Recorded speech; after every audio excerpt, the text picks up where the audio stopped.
Os médicos deixaram o milionário para a morte pois não tinha mais o que fazer, mas o zelador o salvou.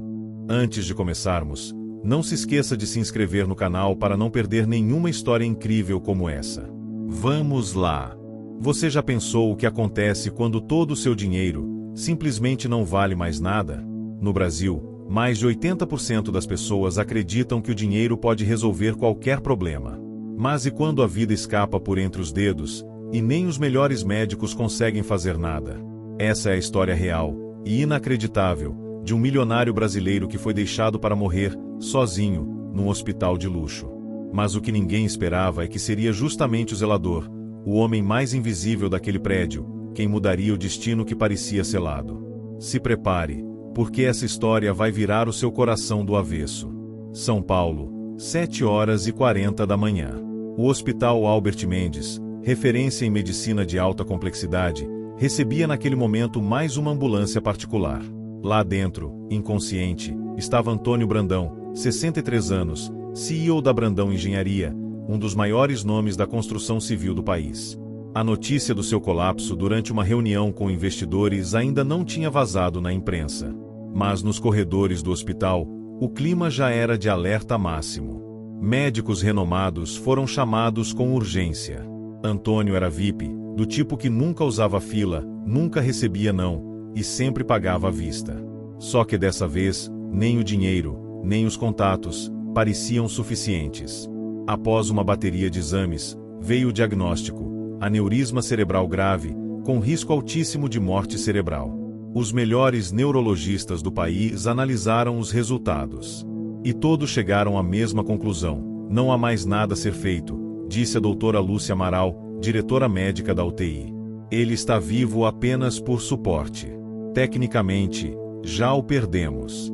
E assim, sem dramatização, sem lágrimas, um dos homens mais poderosos do país foi entregue à própria sorte.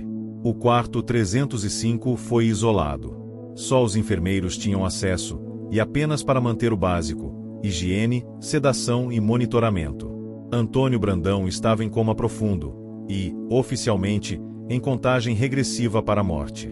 Mas naquela mesma noite, enquanto a cidade apagava suas luzes, seu Benedito, o zelador noturno, empurrava seu carrinho pelos corredores, como fazia há mais de 2 décadas. Ninguém notava Benedito. Ele era parte da estrutura do hospital, como os elevadores ou os extintores de incêndio, sempre ali, mas invisível. Mas Benedito notava tudo. E quando passou em frente ao quarto 305, algo parou. Olhou pela janelinha de vidro. Viu o corpo de Antônio entubado, cercado de aparelhos, como uma máquina quebrada esperando o descarte. E sentiu, no fundo do peito, uma sensação estranha, quase espiritual. Esse homem ainda não foi embora, murmurou. Naquela madrugada, Benedito voltou ao quarto com um pano úmido, fingindo fazer a limpeza. Mas em vez disso, ficou ali, parado, olhando para o milionário desacordado. Começou a conversar com ele. Não sei se o senhor pode me ouvir, mas vou falar mesmo assim. Eu já vi muita gente partir aqui dentro, seu Antônio. Mas o senhor não parece pronto. Nos dias seguintes, Benedito passou a ir lá todas as noites.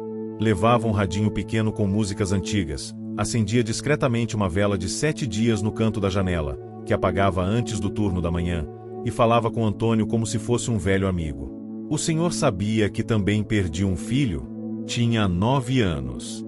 Leucemia. Isso aqui me ensinou a ver gente como gente, não como prontuário. O senhor não precisa ir agora. Tem mais coisa aí dentro. Enquanto isso, os médicos já estavam em conversas com a família distante de Antônio sobre desligamento dos aparelhos. O protocolo era claro: se não houvesse reação neurológica em 15 dias, era morte cerebral.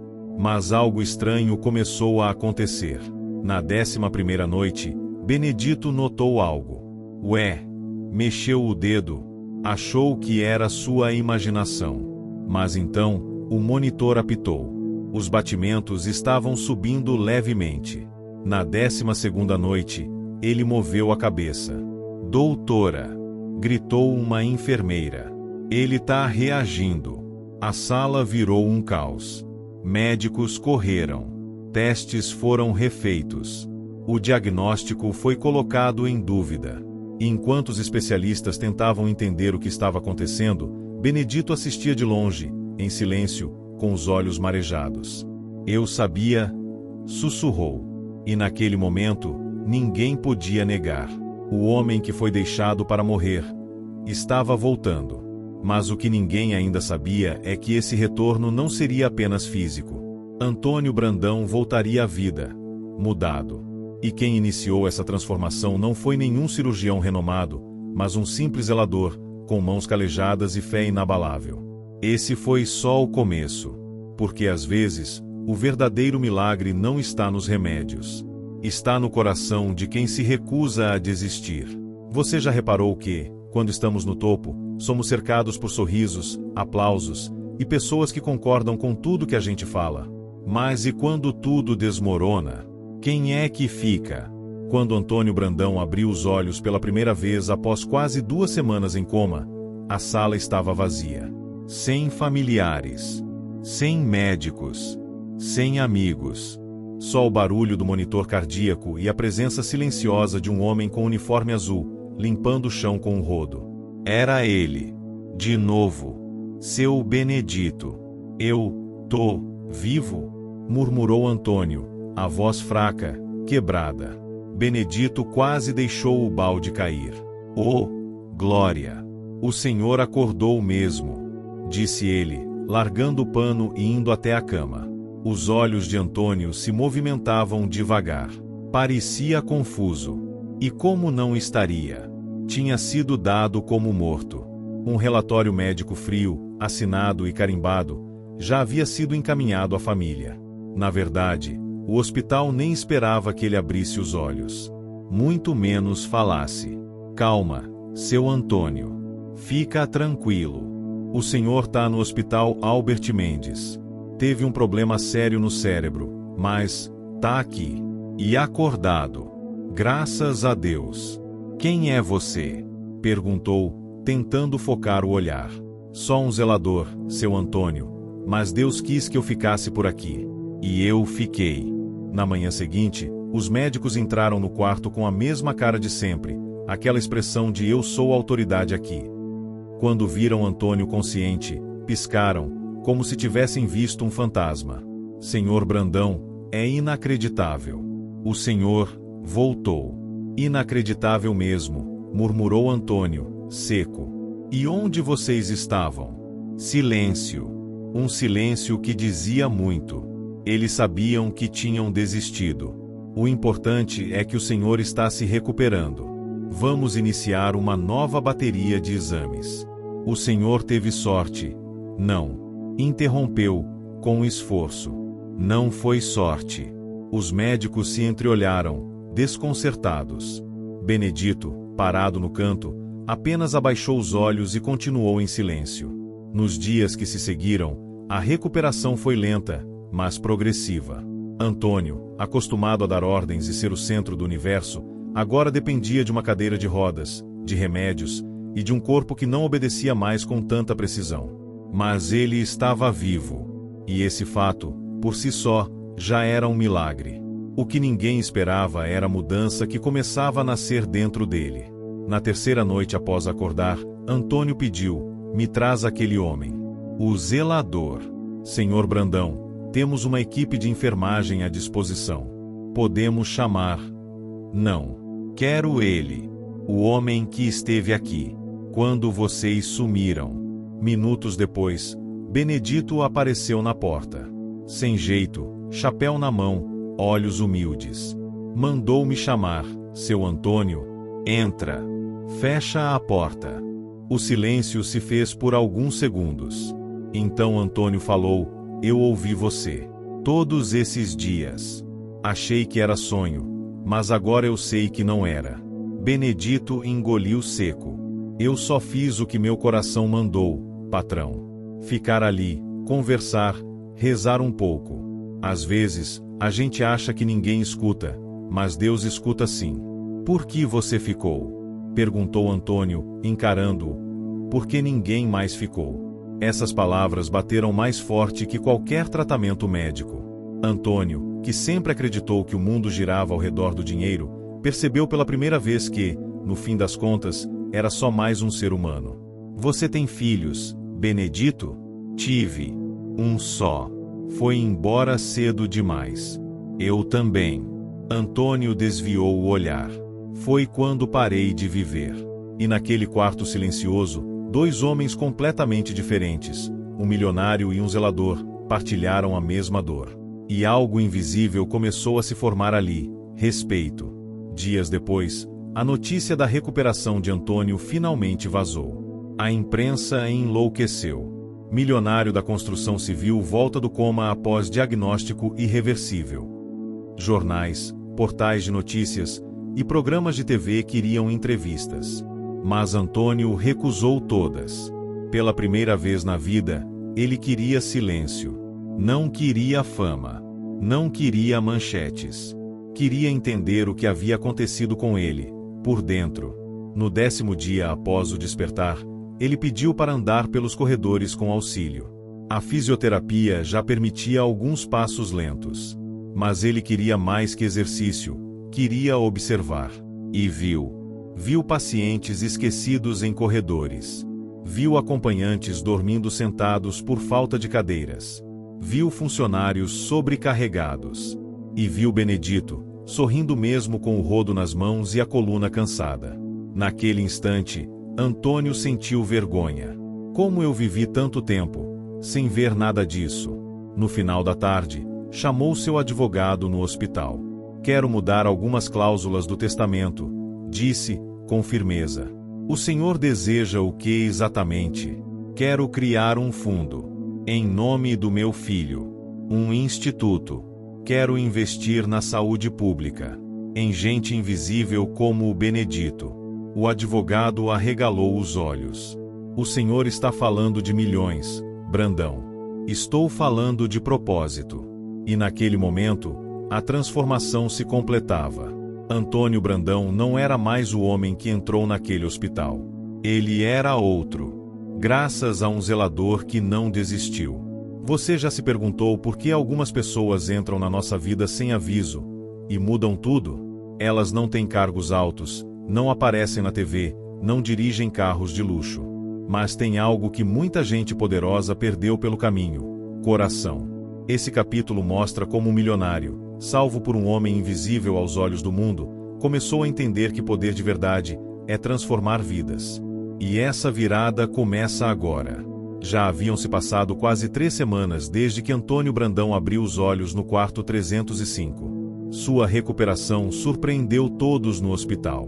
Os médicos, anticéticos, agora o tratavam como uma espécie de caso raro, uma exceção estatística. Mas o próprio Antônio sabia, ele não era exceção por acaso. Ele havia sido chamado de volta. E não era por sorte, era por propósito. Naquela manhã, enquanto tomava café com leite morno no refeitório do hospital, ele observava os funcionários passando apressados, os pacientes sendo empurrados em cadeiras de rodas e o som constante dos avisos no alto-falante. Tudo aquilo era parte de um mundo que ele nunca tinha notado.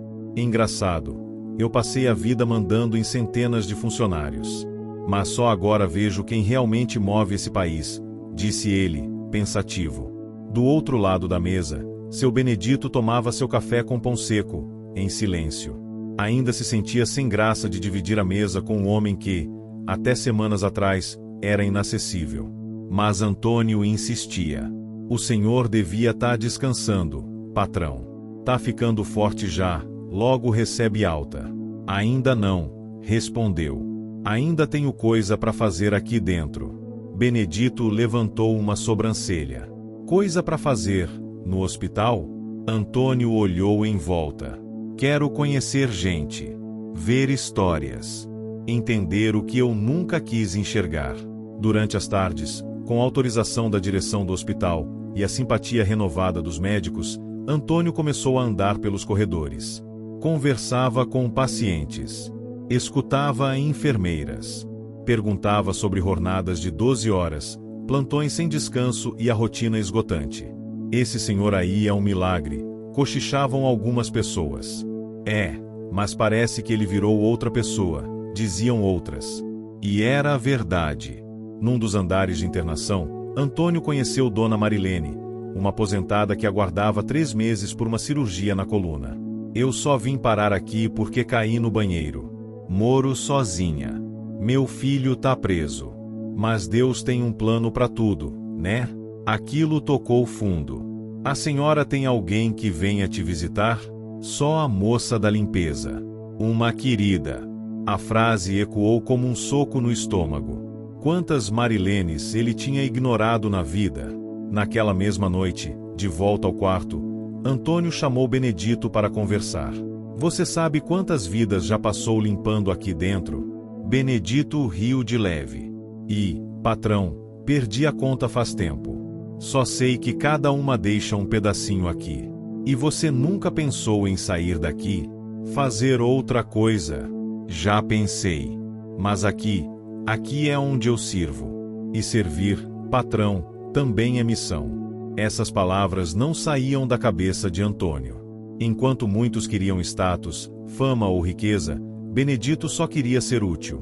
E talvez, era isso que sempre havia faltado na vida do milionário: sentido. 4 dias depois, Antônio recebeu alta.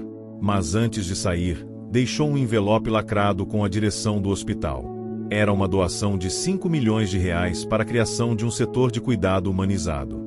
Salas de acolhimento, reforço à ala de pacientes sem família e mais infraestrutura para funcionários da limpeza, da cozinha e da manutenção. E isso aqui, por favor, coloca o nome certo: Ala Benedito dos Santos. Quem? Perguntou o diretor, confuso. O homem que salvou minha vida, respondeu Antônio, com o olhar firme. Já fora do hospital, Antônio voltou à sua mansão no Morumbi. Mas ela parecia diferente agora. Silenciosa demais. Fria demais. Foi até o escritório, onde pilhas de documentos o aguardavam. Contratos, acordos, decisões. Olhou aquilo tudo e pensou: nada disso importa se eu for embora amanhã. E naquele dia, tomou uma decisão radical. 2 semanas depois, uma coletiva de imprensa foi marcada. Jornalistas, acionistas e curiosos lotaram o auditório da sede da Brandão Engenharia. Antônio Brandão subiu ao palco, de terno simples, sem seguranças. Boa tarde.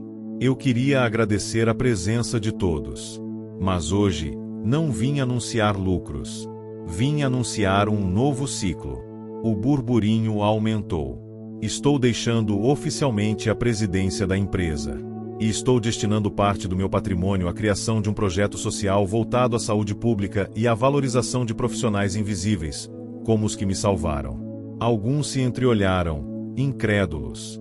Esse projeto se chamará Instituto Vida Real. E ele começa agora. Enquanto as manchetes pipocavam, seu Benedito assistia à transmissão pela TV da portaria do hospital. Limpou os olhos com um lenço e sorriu. Ele entendeu. No fundo, essa história nunca foi sobre coma, medicina ou dinheiro. Foi sobre olhar para quem ninguém olha, ouvir quem nunca teve voz, e entender que, às vezes, quem limpa o chão pode te mostrar o caminho. E o milionário, ele estava só começando a sua nova missão. Você já reparou que o mundo inteiro lembra o nome de quem tem dinheiro, mas esquece o nome de quem faz a diferença de verdade? Durante décadas, o nome Antônio Brandão foi sinônimo de poder. Agora, ele queria que outro nome ecoasse no tempo: o de Benedito dos Santos, o homem que lhe devolveu a vida, a fé e a missão. Mas será que o mundo está pronto para ouvir uma nova história, contada por quem nunca teve palco? O Instituto Vida Real já tinha começado suas operações em caráter provisório. O prédio ainda era alugado, a equipe era pequena e os projetos estavam em fase inicial. Mas a ideia já era ousada: promover cuidados humanizados, prestar assistência a pacientes esquecidos, valorizar profissionais da base da saúde e dar visibilidade a histórias invisíveis.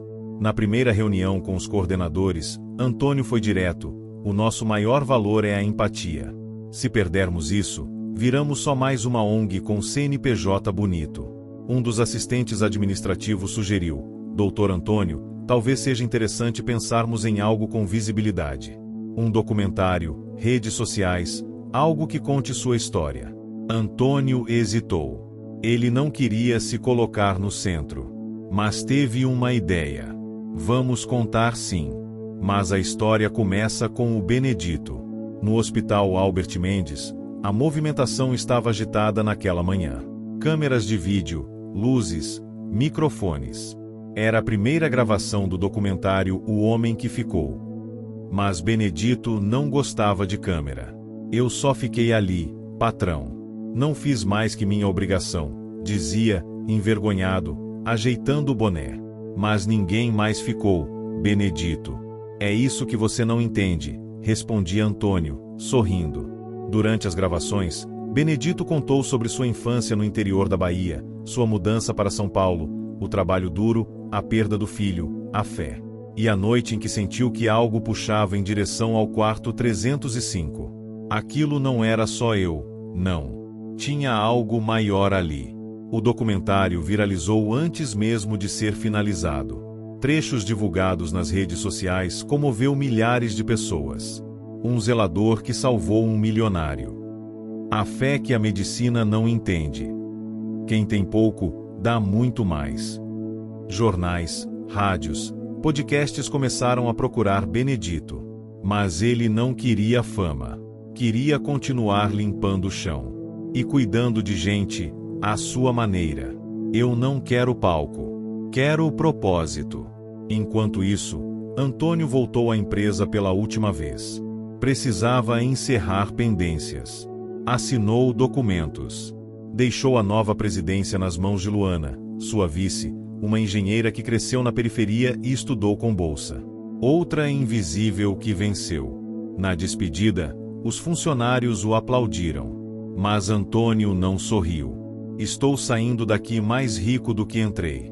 Não de dinheiro, mas de verdade. Com o Instituto oficialmente lançado, os primeiros projetos começaram.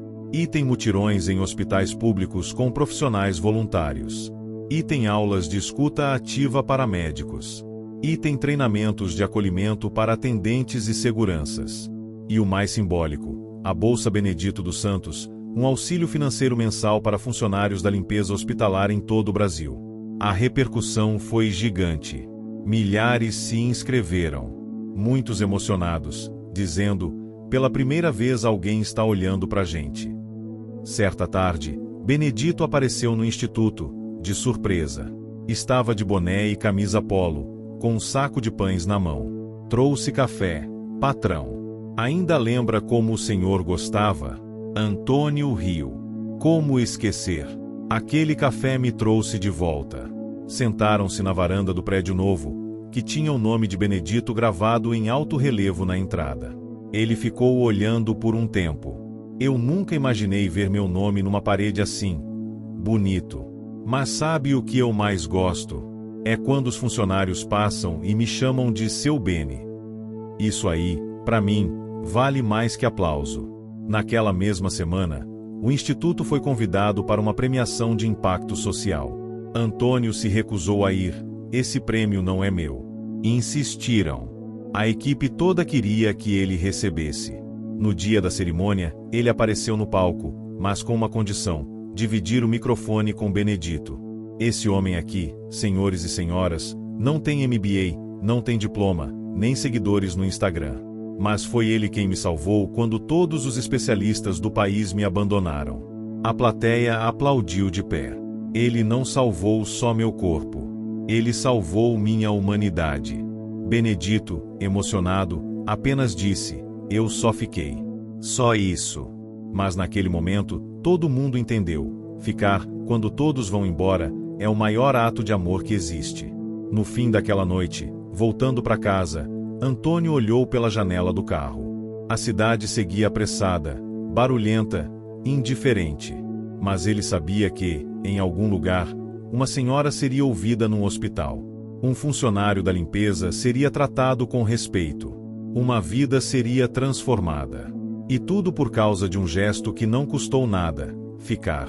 A missão estava só começando. E nas próximas páginas, o mundo ainda teria muito a aprender com quem nunca quis ser herói, mas acabou se tornando um. Você já se perguntou o que faria diferente se pudesse recomeçar? Antônio Brandão teve uma segunda chance. Mas o milagre de voltar à vida não era só sobre o corpo, era sobre o que ele havia deixado para trás. E agora, com a mente mais clara do que nunca, ele sabia: existia um pedaço do passado que ainda doía. E precisava ser curado. A dor mais profunda. A ferida mais antiga.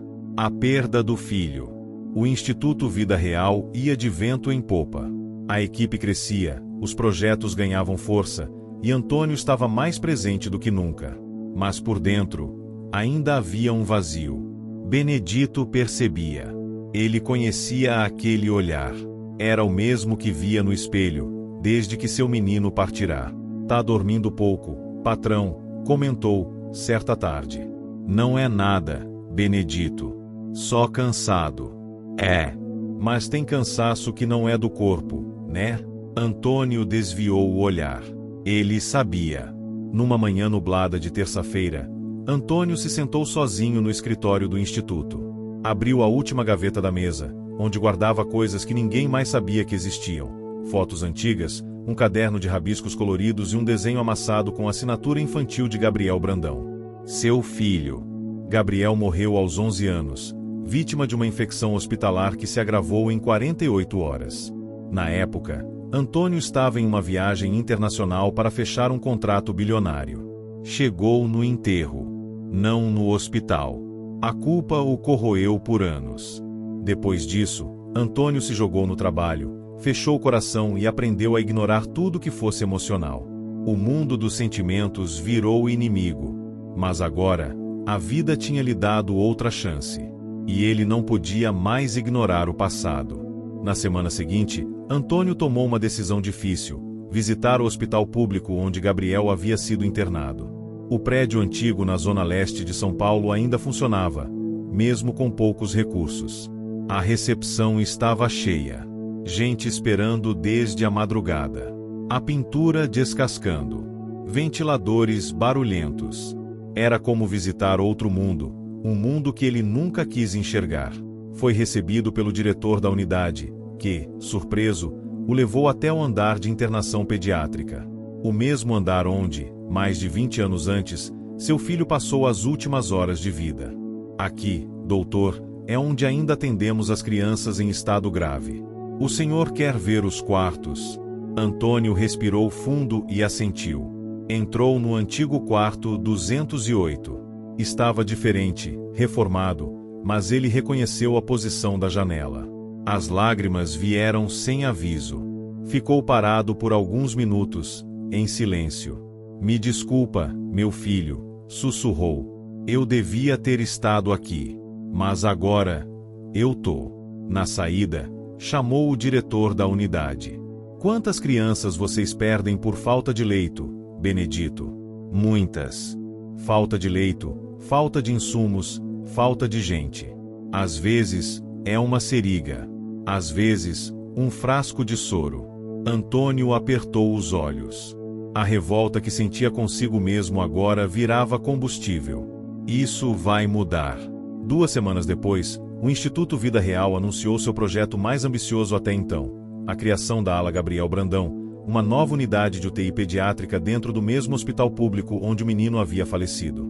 A proposta era ousada: salas com tecnologia de ponta, acompanhamento psicológico para as famílias, brinquedoteca integrada e, principalmente, presença humana verdadeira.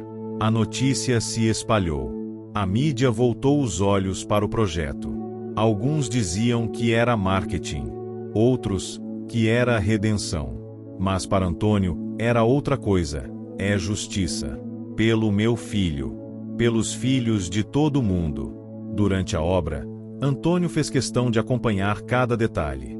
Visitava o canteiro, conversava com operários, ajudava a descarregar caixas de equipamentos, mesmo com a saúde ainda frágil. O senhor devia descansar, patrão, alertava Benedito. Quando isso aqui estiver funcionando, eu descanso. No dia da inauguração, chovia. Mas nem a chuva impediu que dezenas de mães e pais, médicos e moradores da região comparecessem. Antônio chegou com uma flor branca nas mãos. Pediu o microfone, mas falou pouco. Eu não pude salvar meu filho. Mas hoje, se uma só criança sair viva daqui, então ele não morreu em vão. e entregou a flor num pequeno altar com o nome Gabriel Brandão gravado em madeira. A emoção era palpável. Benedito, de canto, enxugava as lágrimas com o mesmo lenço velho de sempre. Naquela noite, pela primeira vez em muito tempo, Antônio dormiu profundamente. E sonhou. No sonho, Gabriel aparecia como quando era criança. Corria num campo aberto, ria, voltava, o abraçava e dizia: "Agora eu posso ir, pai." Você ficou. Antônio acordou chorando. Mas pela primeira vez, não era dor. Era libertação. A vida ainda continuaria. O Instituto teria novas batalhas. O Brasil ainda precisava ser sacudido. Mas naquele capítulo, algo se fechava. A ferida já não sangrava. O passado já não gritava. E o milionário, que antes só acumulava prédios, agora construía sentido. Tudo porque um homem simples teve coragem de ficar. Você já se perguntou quantos sonhos você pode realizar em uma vida? Quantos propósitos podem surgir depois de um grande impacto, uma grande perda? Antônio Brandão passou a maior parte de sua vida se perguntando como poderia fazer mais, ser mais, possuir mais. Mas ele aprendeu, da maneira mais difícil, que o verdadeiro preço de uma vida bem vivida não está na quantidade de bens adquiridos. Está na quantidade de vidas que tocamos. Mas, como toda escolha importante, essa também tem um preço. O Instituto Vida Real crescia. Não apenas por causa de suas ações, mas também pela coragem de Antônio em expor suas vulnerabilidades. Ele não era mais o homem inatingível, o milionário de luxo e ostentação. Ele era agora um homem comum, com cicatrizes visíveis, que usava sua dor para iluminar o caminho dos outros. Mas a responsabilidade pesava. O Instituto estava recebendo mais doações, mais atenção da mídia, mais apoio de figuras políticas e sociais. E Antônio sabia que isso significava que ele precisava mudar ainda mais. O que começou como um gesto simples de gratidão agora se tornava uma missão maior do que ele imaginara.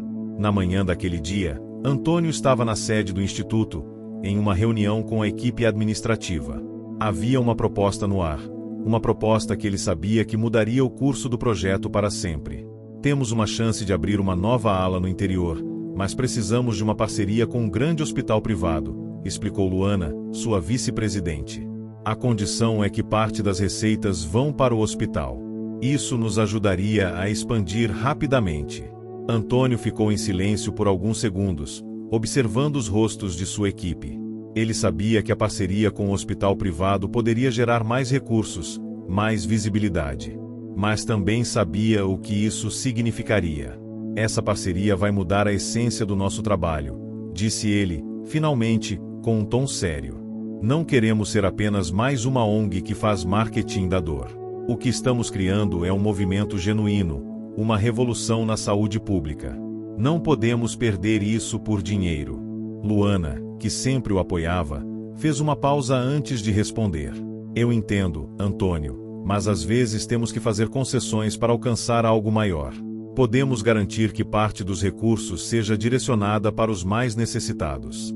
Mas Antônio já sabia que aquele caminho traria um preço alto. Ele podia ver os olhos de Luana brilhando com a perspectiva de um crescimento rápido, de um alcance maior. Mas, dentro de si, ele sentia uma resistência crescente. O que estava em jogo não era apenas o dinheiro. Era a alma do Instituto. À noite, depois da reunião, Antônio se encontrou com Benedito, como fazia quase todos os dias. Eu não quero que meu nome se perca no caminho, Antônio disse, olhando para o chão, pensativo. Mas também não quero que as coisas que aprendi percam o significado. Benedito não disse nada de imediato.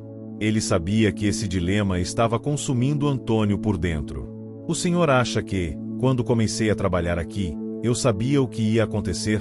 Benedito perguntou, finalmente, quebrando o silêncio. Eu só queria fazer o bem. Só queria ajudar. E no final, o que eu fiz foi salvar alguém. Mas eu não sou ninguém, patrão. Antônio olhou para ele, a dor estampada no rosto. Ele sentia o mesmo. Quase um vazio. Não porque não tinha nada, mas porque agora ele tinha tudo, mas ainda não sabia como usar tudo isso. Nos dias seguintes, A pressão para tomar uma decisão aumentou. Luana e a equipe de marketing estavam de mãos atadas, aguardando a resposta de Antônio sobre a parceria. A mídia continuava cobrando, e as redes sociais estavam frenéticas com a ideia da expansão do instituto. Mas o milionário não conseguia dormir à noite. Era fácil se perder nas promessas de grandes investimentos. Era fácil perder o foco. Foi então que ele decidiu fazer algo que não fazia há anos. Ele desligou todos os telefones e pediu a Benedito para levá-lo àquele lugar que ele mais temia. Ao hospital público, onde tudo começou. Quando chegaram lá, Antônio se sentou no velho banco de praça onde um dia ele viu a criança que ele acreditava ser seu filho, Gabriel. Ele fechou os olhos por um momento, lembrando-se da dor da perda, da culpa que o havia atormentado por tanto tempo. Isso aqui é o que importa, disse ele, finalmente, quebrando o silêncio. Benedito, sempre atento, sentou-se ao lado de Antônio e olhou ao redor. O hospital estava sobrecarregado, as filas ainda eram longas, os corredores estavam sujos. Mas havia algo ali que não estava nas cifras, nas grandes doações ou na pressão por mais expansão. Me diz aí, quero saber, de onde você está assistindo? Comente aqui, deixe seu like e inscreva-se no canal. Ao final direi uma palavrinha, fica ligado. Agora sim, vamos para a história. Ali, naquele lugar simples, havia pessoas que precisavam de cuidado, não de atenção midiática. Às vezes, a gente esquece o quanto é importante ser simples, disse Benedito. No dia seguinte, Antônio convocou uma nova reunião. Decidimos, Luana, vamos seguir nosso propósito. Não vamos fazer concessões. Não vamos fechar a parceria com o hospital privado. Vamos continuar no caminho que começamos, um instituto que coloca a vida em primeiro lugar, sem interesses de lucro ou prestígio. Luana olhou para ele, surpresa. Ela sabia que essa decisão poderia atrasar o crescimento do instituto, mas também sabia que ela era mais genuína. Eu concordo, mas é uma escolha difícil. Você tem certeza? Antônio respirou fundo e, com um sorriso calmo, respondeu: quando eu estava à beira da morte, o que me salvou não foi o dinheiro, Luana. Foi o coração. E isso é o que devemos oferecer a todos que chegarem aqui. Não o marketing, não a fama, só o coração. E assim, o Instituto Vida Real seguiu em frente, com o mesmo foco, a mesma missão. Crescer devagar, mas de forma genuína. Antônio sabia que a verdadeira vitória não estava na rapidez, mas na autenticidade. E foi isso que ele queria deixar como legado. A escolha estava feita. Antônio olhou para o horizonte e viu o futuro com clareza pela primeira vez.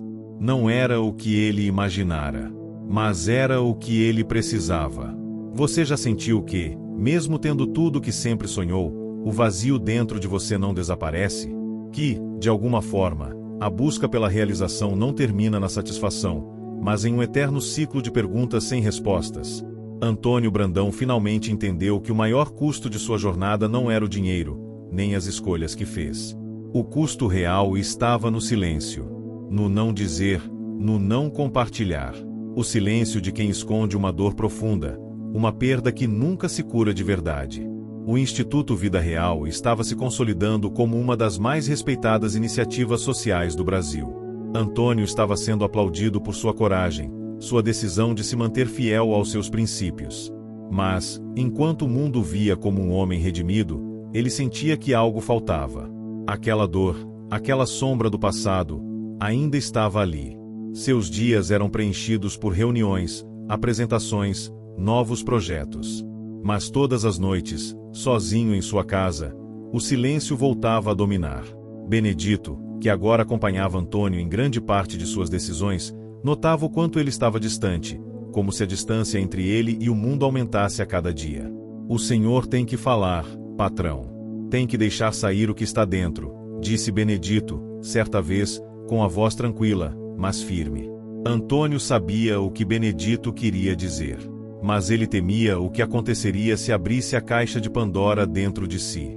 Na manhã de um sábado, quando o instituto estava fechado para o público, Antônio decidiu que iria até o local onde tudo começou, o Hospital Público de São Paulo, onde seu filho, Gabriel, falecera. Mas desta vez, ele não iria sozinho. Levou Benedito consigo. Eles entraram na ala de pediatria, que agora estava completamente reformada, e Antônio observou as paredes pintadas com cores alegres e as imagens de super-heróis, tentando esconder o sofrimento diário de quem ali passava. Antônio parou na frente de uma porta. O número estava ali, mas a memória de quando ele perdeu seu filho ainda era viva naquelas paredes. Era como se o tempo tivesse congelado naquele lugar. Benedito, percebendo a tensão, colocou a mão no ombro de Antônio e, como sempre, foi direto. O que precisa sair de dentro, patrão? O senhor não pode carregar isso sozinho, não mais. Antônio olhou para ele, os olhos cheios de lágrimas, mas ele não disse nada. Apenas entrou no quarto 208. Ali, naquele quarto onde Gabriel morreu, ele sentiu um peso maior do que imaginava. A dor era física. Era uma dor que ninguém pode explicar, a perda de um filho. E naquele instante, ele soube que, por mais que tivesse feito tudo para se redimir, aquele silêncio ainda o estava consumindo. De volta ao instituto, Antônio se retirou para seu escritório, trancando-se sozinho, como sempre fazia quando o peso era grande demais. Benedito percebeu que algo estava diferente, mas não quis forçar. O zelador sabia que, em certos momentos, o silêncio de alguém precisa ser respeitado. Naquela tarde, depois de horas de reflexão, Antônio pegou o telefone e ligou para alguém que há muito não procurava, sua ex-esposa, Maria Clara. O telefone tocou 3 vezes antes dela atender. Antônio. A voz dela era suave, mas havia uma tensão no ar. Os anos de separação e o fato de não terem falado muito desde a morte de Gabriel criavam uma distância quase palpável. Maria Clara, é o Antônio. Eu preciso falar com você. Ela suspirou, sentindo que aquele momento seria inevitável. O silêncio deles durante tantos anos estava prestes a ser quebrado, e ela sabia que a única maneira de aliviar o peso deles dois era enfrentar a dor que tinham evitado por tanto tempo. Claro. Onde você quer se encontrar? Naquela noite, Antônio e Maria Clara se encontraram no café em um dos cantos mais tranquilos da cidade. Eles não se viam pessoalmente há mais de 5 anos, e o desconforto inicial era claro. Mas, ao mesmo tempo, havia uma expectativa silenciosa no ar. Ambos sabiam que, ao finalmente se encontrarem, algo teria que ser dito. Algo muito profundo. Eu tenho feito tudo errado, começou Antônio, com a voz trêmula. Fui egoísta. Quando Gabriel se foi, eu me fechei. Fui trabalhar, fiz dinheiro, mas não parei para perceber o que estava acontecendo de verdade. O que eu estava sentindo. O que a gente estava sentindo. Maria Clara olhou para ele, seus olhos cheios de lágrimas, mas com um sorriso amargo no rosto. E você acha que eu fiz diferente? Eu também me afastei. Eu também fugi. Mas, Antônio, isso não vai trazer ele de volta. Não vai aliviar a dor. Os dois se sentaram em silêncio, permitindo que a conversa fluísse aos poucos. Gabriel ainda vive em mim, Antônio sussurrou. Eu não posso mais seguir em frente sem entender o que aconteceu. Por que eu estava tão distante? Por que, quando mais precisei de você, eu estava tão focado em mim mesmo, no meu trabalho? Maria Clara olhou para ele, tentando encontrar as palavras certas. Ela sabia que as respostas não eram simples. Eu também estava perdida, Antônio. A dor foi tão grande que não soubemos lidar. E talvez, o que você não entenda é que eu senti sua ausência. Não apenas pela morte de Gabriel, mas pela sua ausência em nossa vida, em nossa casa. O silêncio que se seguiu foi pesado, mas também libertador. Antônio sabia que, ao falar com Maria Clara, algo estava sendo curado. Eles não podiam mais viver com o peso do passado. Eles tinham que seguir em frente, mas não poderiam fazer isso enquanto ainda houvesse essas feridas abertas. Então, o que fazemos agora? Perguntou Antônio, com os olhos cheios de incerteza. Maria Clara suspirou. Agora, começamos de novo. Não com promessas de que tudo será perfeito, mas com a certeza de que podemos finalmente seguir em frente. Juntos. Ou separados. Mas sem mais silêncio. E, pela primeira vez em muitos anos, Antônio sentiu que, finalmente, estava pronto para enfrentar a verdade. Ele não precisava mais esconder a dor. Não precisava mais carregar o peso sozinho. Ele estava pronto para se permitir curar. A decisão estava tomada. Antônio não sabia o que o futuro reservava, mas algo dentro dele dizia que, ao compartilhar sua dor e enfrentar o que o havia silenciado por tanto tempo, ele encontraria um caminho de paz. E a jornada, agora, poderia continuar. Você já teve um momento em que tudo ao seu redor parecia certo, mas, ao mesmo tempo, você sentia que estava perdendo a conexão com aquilo que realmente importa? Como se estivesse se afastando de si mesmo, mesmo estando no auge do sucesso. Antônio Brandão estava vivendo essa experiência. O Instituto Vida Real estava em seu auge, crescendo a passos largos. No entanto, no fundo de sua alma, ele sabia que o sucesso externo não correspondia à paz interna que ele tanto buscava. Após o encontro com Maria Clara, algo havia mudado em Antônio. Não que ele tivesse todas as respostas, mas ele estava começando a perceber que o que ele mais precisava não era mais ser o herói de sua própria história. Ele precisava ser genuíno com os outros e, principalmente, consigo mesmo. A rotina de Antônio estava cada vez mais cheia de compromissos. O Instituto tinha se tornado uma verdadeira potência, com várias frentes de atuação, e ele estava sendo chamado por políticos, empresários e celebridades para se envolver em causas ainda maiores. Mas havia algo que o incomodava, algo que o distanciava da sua verdadeira missão. Ele começava a sentir que estava perdendo o controle de sua própria história, substituindo a autenticidade por promessas de prestígio e sucesso rápido. Era domingo, e Antônio decidiu que não iria à sede do Instituto. Em vez disso, pegou o carro e se dirigiu até uma área remota da cidade, onde ainda existiam alguns centros de acolhimento para crianças e famílias em situação de vulnerabilidade. Ele precisava se reconectar com as razões pelas quais havia começado tudo aquilo. Voltar às origens. Quando chegou ao pequeno centro de acolhimento, a sensação de nostalgia o invadiu. Ele olhou ao redor e viu a simplicidade daquele lugar, sem as grandes instalações do Instituto ou os recursos abundantes que ele agora tinha à disposição. Mas o que viu ali foi algo que faltava em sua vida. Gente. Gente verdadeira. Gente que precisava de ajuda de verdade, sem máscaras ou interesses ocultos. Antônio se aproximou de uma das educadoras, uma senhora chamada Dona Lourdes, que estava sentada em uma cadeira plástica, lendo para um grupo de crianças. Quando ela o viu, sorriu com um olhar acolhedor e disse: "O senhor é o Antônio Brandão, não é? O dono do Instituto?" Ele sorriu sem muita energia, sentindo-se um pouco desconfortável. "Sim, sou eu.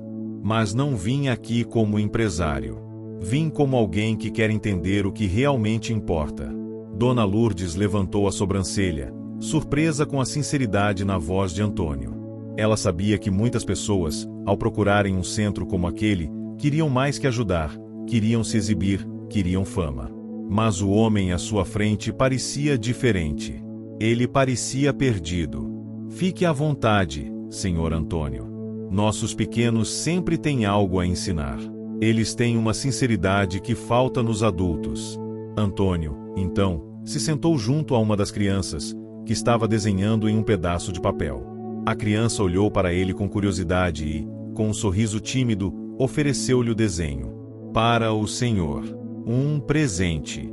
Era um desenho simples, com cores vibrantes. Mas, para Antônio, foi um gesto que o tocou profundamente. Algo simples e genuíno, que o fez perceber que ele havia perdido a conexão com as coisas simples da vida. Naquela tarde, enquanto conversava com Dona Lourdes sobre os desafios e as vitórias daquele centro de acolhimento, Antônio começou a perceber que sua jornada não tinha terminado. Ele não queria mais ser o homem que vive apenas de grandes promessas e cifras. Ele queria ser alguém que tocava as vidas das pessoas com simples gestos de carinho e atenção. Ao voltar para sua casa, Antônio refletiu profundamente sobre as lições que acabará de aprender. Ele sentiu uma leveza, como se tivesse finalmente se livrado de um peso invisível que carregava há anos. E então, uma ideia lhe surgiu. Ele precisava ir mais fundo. Precisava fazer mais do que simplesmente abrir centros ou hospitais. Ele queria criar um movimento genuíno que realmente trouxesse mudança na vida das pessoas. Ele pegou o telefone e ligou para Luana, sua vice-presidente. "Luana, eu tomei uma decisão", disse ele com firmeza. "Vamos mudar o foco do Instituto. Quero que nossa missão seja mais focada na educação e na capacitação das comunidades mais carentes, com um trabalho de base. Precisamos ir além das soluções temporárias. Vamos ensinar as pessoas a se sustentarem, a encontrarem a própria força. Luana, surpreendida, respondeu com entusiasmo. Isso é um grande passo, Antônio. Mas é um passo corajoso. Precisaremos de mais parceiros, mais recursos. Será um trabalho muito maior. Você tem certeza de que quer mudar tudo isso? Antônio sorriu, uma expressão genuína no rosto. Sim, Luana. Eu tenho certeza. Chegou o momento de fazer algo que não é sobre mim. Não é sobre o meu nome ou sobre a minha imagem. É sobre eles, os que realmente precisam de uma chance. Nos dias seguintes, Antônio se dedicou a revisar todas as ações do Instituto, cortando algumas parcerias que não se alinhavam com seu novo propósito. Ele convocou reuniões com líderes comunitários, educadores, especialistas em saúde mental e social, para criar programas de capacitação e empoderamento.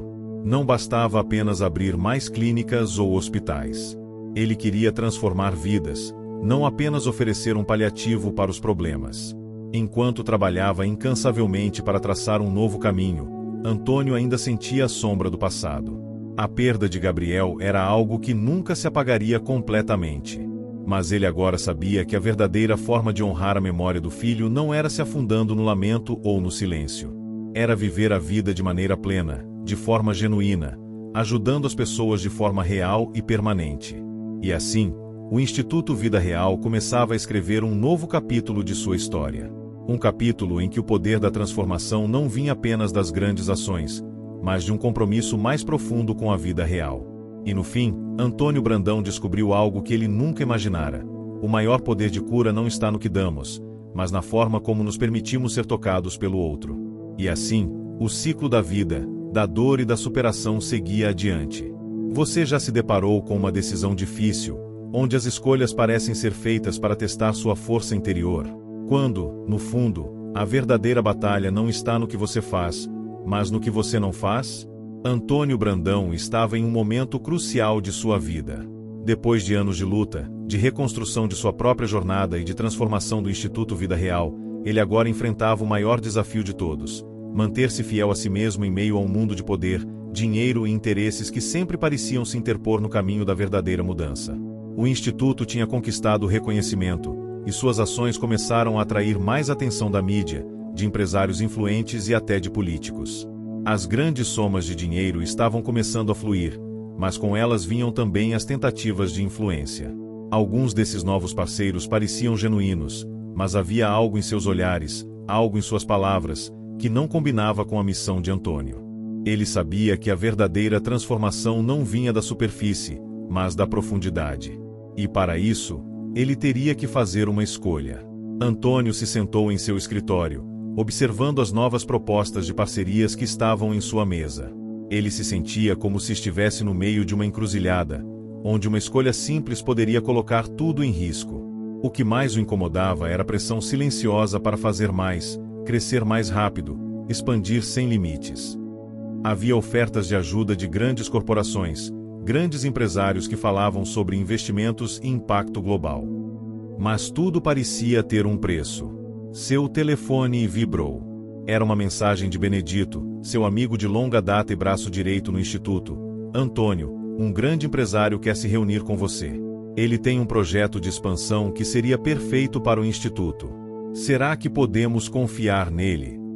Antônio leu a mensagem com atenção. Ele conhecia o empresário mencionado, sabia que ele era influente e poderoso, mas também sabia que, com o poder, vem a tentação de manipular a verdade. Seria essa a hora de sacrificar um pouco da essência para alcançar o bem maior? Ele fechou os olhos e lembrou-se de um momento importante, um momento que mudou sua vida. A memória de Gabriel, seu filho, morto tragicamente, ainda doía profundamente, mas ele sabia que o maior legado que poderia deixar não era o dinheiro ou as grandes realizações. Seu filho não teria crescido em um mundo movido por ambições egoístas. Gabriel era o exemplo de pureza, de confiança nas pessoas. A verdade vai ser a nossa maior conquista.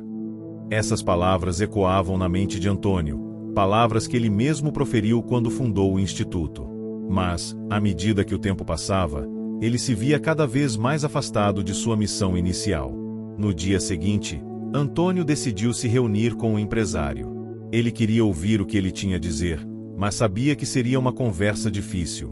Benedito estava ao seu lado, como sempre, oferecendo conselhos práticos e sensatos.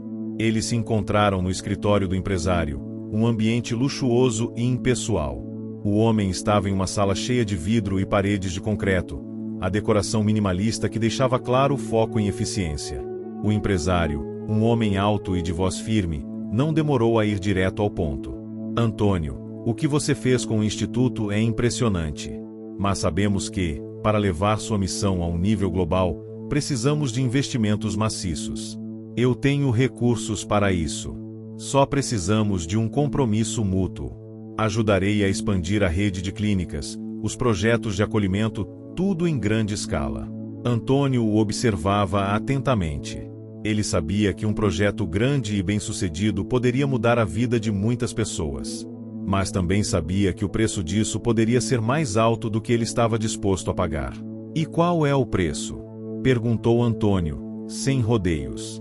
O empresário sorriu, vendo que Antônio estava ciente das implicações. O preço, Antônio, é simples. Eu quero controle sobre certas decisões-chave. Podemos manter o nome do Instituto, mas você precisa garantir que o foco será em resultados tangíveis, não em questões filosóficas ou discussões ideológicas sobre como ajudar. Precisamos ser eficazes e rentáveis. Só assim podemos garantir a continuidade do projeto a longo prazo. O que o empresário dizia não era novidade para Antônio. Ele sabia que, para crescer, precisaria abrir mão de algumas coisas.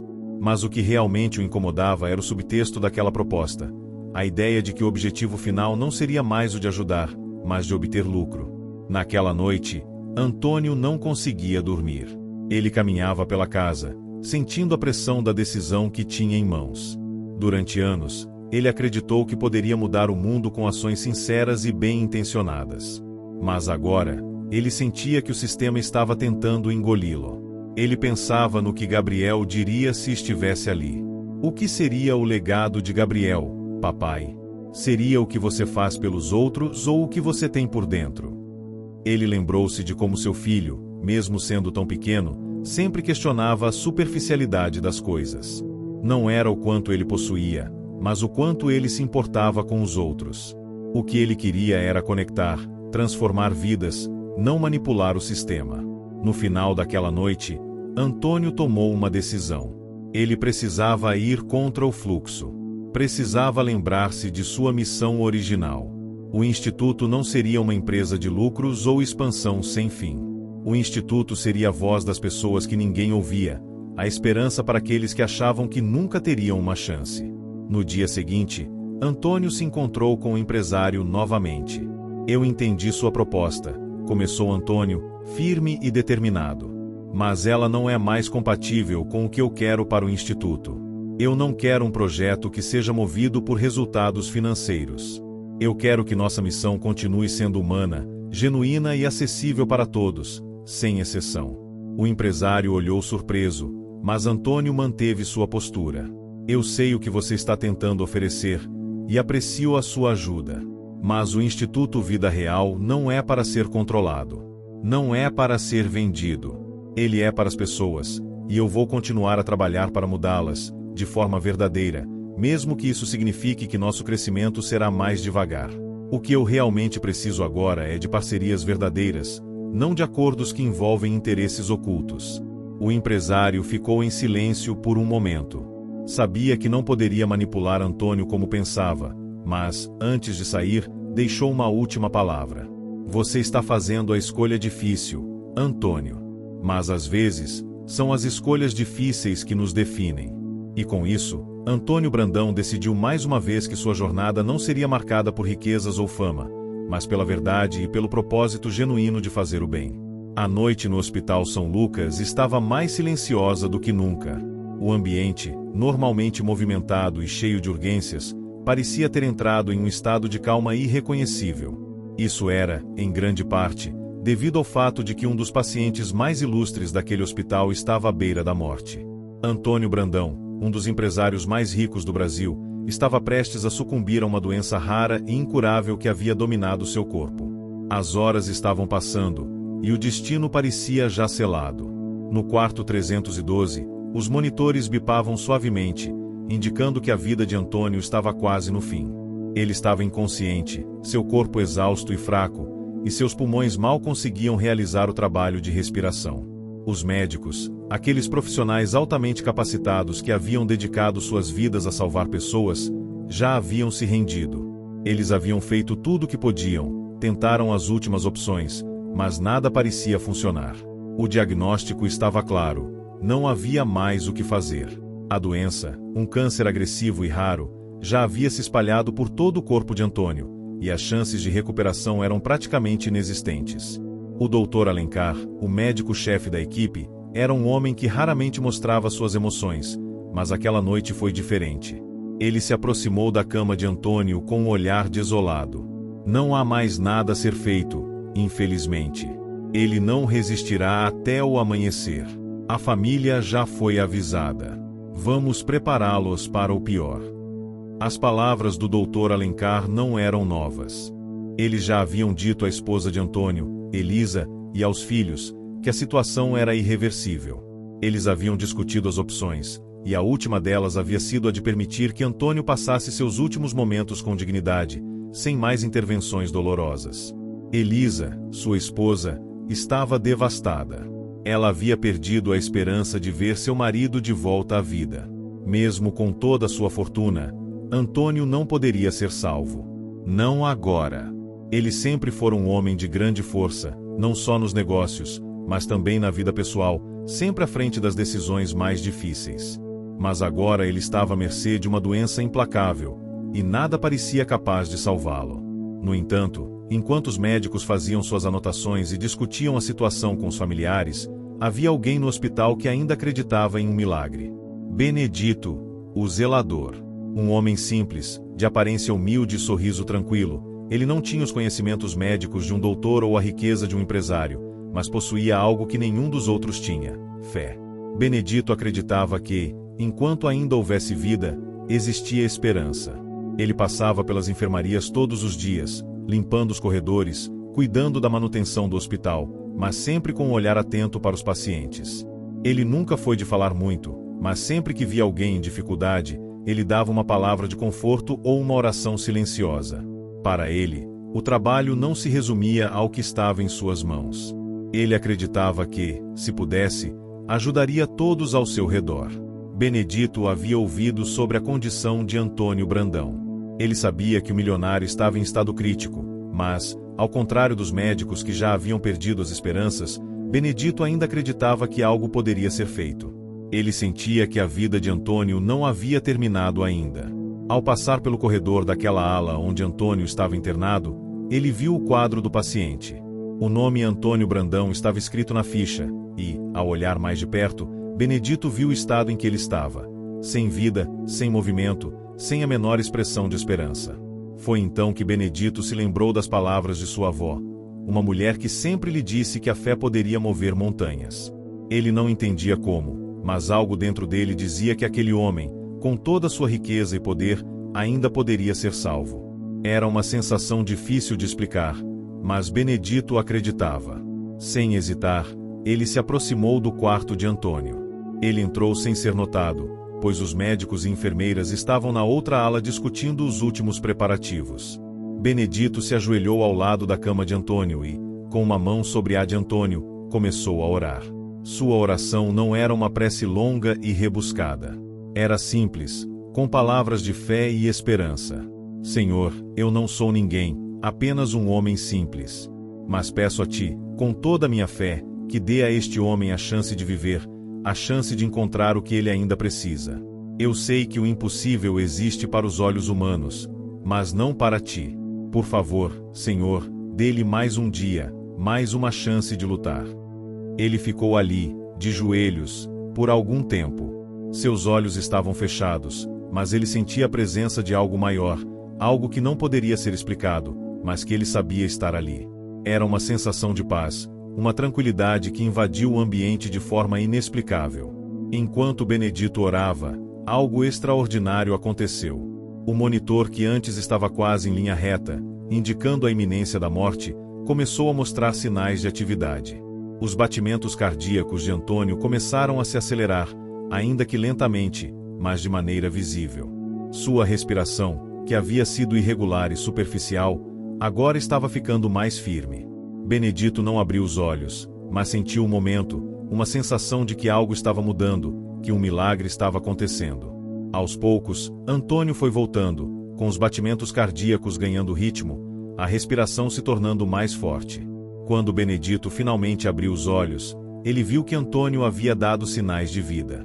Ele não sabia como, mas ele sabia que aquilo era um milagre. Ele se levantou, olhando para o milionário com um sorriso sereno no rosto, e, com uma última oração silenciosa, ele se retirou do quarto, sem querer interromper o processo. Horas se passaram até que os médicos voltaram para verificar a condição de Antônio. Eles não podiam acreditar no que estavam vendo. Ele estava acordado, respirando de forma regular, com sinais vitais estáveis. Dr. Alencar, que estava à frente da equipe médica, se aproximou cautelosamente. Isso não é possível, ele murmurou para si mesmo. Ele estava morrendo, e agora? O monitor mostrou um ritmo cardíaco normal. Antônio estava consciente e, embora ainda fraco, ele conseguiu abrir os olhos e olhar para os médicos ao seu redor. Ele sabia o que havia acontecido. Ele sabia que havia algo maior, algo além da medicina que o havia trazido de volta. Eu estou vivo. Ele perguntou com a voz fraca, mas clara. Dr. Alencar ficou sem palavras. Ele olhou para os outros médicos, tentando encontrar uma explicação lógica, mas não havia nenhuma. Antônio Brandão havia voltado à vida, contra todas as probabilidades. Antônio ficou em recuperação por alguns dias, mas sua recuperação foi rápida. Ele sabia que algo inexplicável havia acontecido. Não foi apenas a medicina que o trouxe de volta. Foi a fé de um homem simples, que acreditou quando ninguém mais acreditava. Quando ele se sentou para conversar com Benedito, o zelador, ele estava visivelmente emocionado. Ele sabia que o milagre estava em suas mãos, mas ele também sabia que a vida não podia ser tratada como algo trivial. Ele olhou nos olhos de Benedito e disse: "Eu não sei como agradecer. Não sei como retribuir o que você fez por mim. Você me deu uma segunda chance." Benedito sorriu modestamente. "Eu não fiz nada, Sr. Brandão. A única coisa que eu fiz foi acreditar." Aquele dia marcou uma virada na vida de Antônio Brandão. Ele começou a ver o mundo de uma maneira diferente. A riqueza que ele acumulou ao longo da vida perdeu seu significado. Agora ele entendia o verdadeiro valor da vida, da saúde e, principalmente, da fé. Ele usaria sua fortuna não para enriquecer ainda mais, mas para ajudar os outros. Antônio Brandão fundou, em agradecimento ao milagre que viveu, uma instituição que ajudava aqueles que enfrentavam a morte sem uma chance de sobreviver, oferecendo esperança e cuidados. Ele dedicou o resto de sua vida a fazer o bem, a retribuir a chance que ele recebeu. E Benedito, o zelador humilde, continuou a fazer seu trabalho, sem esperar nada em troca, mas com a certeza de que a fé pode, sim, mover montanhas. E assim, a vida de Antônio Brandão, um homem que estava à beira da morte, foi transformada. Ele não só foi curado fisicamente, mas também espiritualmente. Ele havia encontrado seu propósito. Fim. Se você chegou até o final, comente milagre, curta e compartilhe. Sua ajuda é super importante. Não se esqueça de se inscrever para acompanhar nossos próximos vídeos.